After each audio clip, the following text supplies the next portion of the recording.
Meanwhile, retired Lieutenant General Kellogg, who's a Fox News contributor, is currently leading an American delegation on the ground in Ukraine.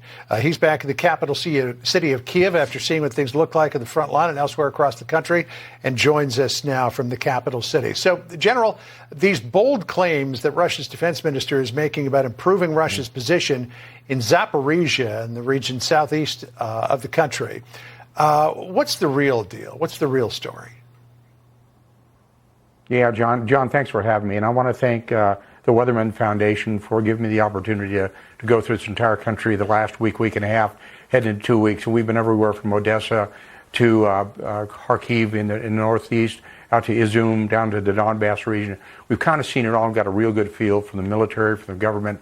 And look, right now there's a big fight going on in Bakhmut, and that's kind of an attrition fight. That's something the Ukrainians don't want to get involved with, and that's the reason why I've been so concerned all along, is making sure we provide them the amount of equipment they need. They don't need American troops. They've said that repeatedly.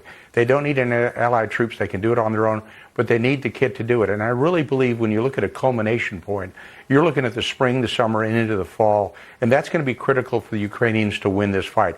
They can win this fight as long as we give them the kit to do it, the equipment, the tanks, which we're arguing about now, which is foolish, from the Bradleys to the MLRS to the self-propelled howitzers. They can take this fight to the Russians, and they can beat the Russians. And what's important about that, if they defeat the Russians, Putin falls. And it sets this whole region up for a generation to come and making sure there's stability. So they're fighting exceptionally well. The fighting is hard. They don't want to get into an attrition fight, which means next year you don't want to go there. You mentioned tanks a second ago, General, and now there's this dust-up going on between the rest of NATO and Germany over whether or not to send German Leopard tanks into Ukraine. Germany said that it's not going to do it. Here's what the Wall Street Journal said about that.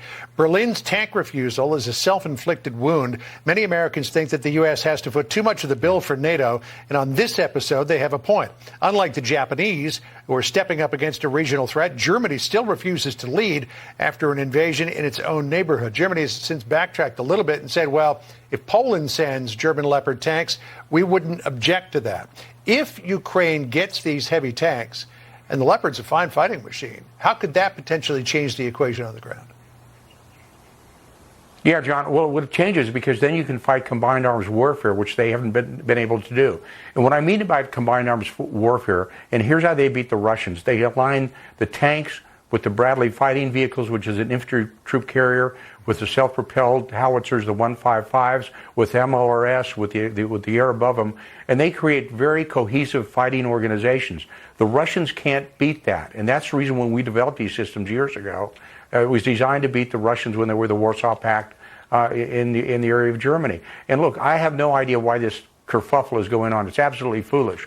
It's also like with the M1 tank, providing the M1. They said, well, it takes jet fuel. No, it doesn't. The AGT 1500 engine takes jet fuel, it takes diesel, it takes gasoline. As a matter of fact, it probably will take Chanel No. 5 perfume if you can afford it.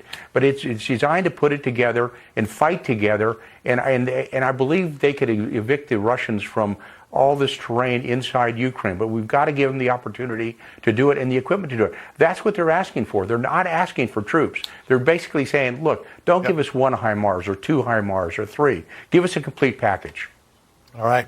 General Kellogg, good to get your perspective from the ground there in Ukraine. We'll see you back here in the States soon. Thanks. Thanks, John.